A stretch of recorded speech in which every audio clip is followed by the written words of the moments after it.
দেশনেত্রী বেগম খালেদা জিয়া সরকার নারী ও মহিলা ও শিশু মন্ত্রণালয় গঠন করে।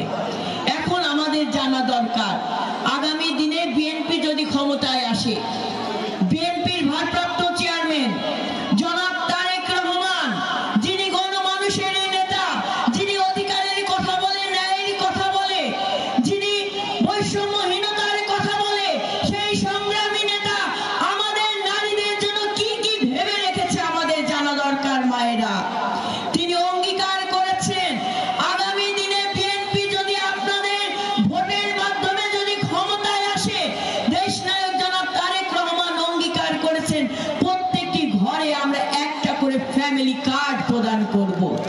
যে ফ্যামিলি কার্ড ওই প্রত্যেকটি পরিবারের জ্যেষ্ঠ নারী সদস্যের নামে প্রদান করা হবে, অর্থাৎ প্রধান নারী যিনি পরিবারের তার নামে ফ্যামিলি কার্ড প্রদান করা হবে।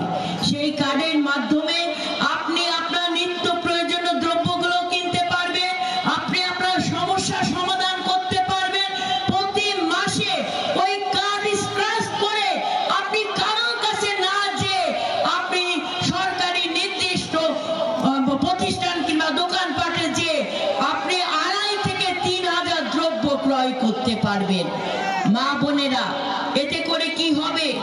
আপনি আপনার পরিবারের অর্থ পরিচালনা একজন সদস্য হিসেবে নিজেকে প্রতিষ্ঠিত করতে পারবেন।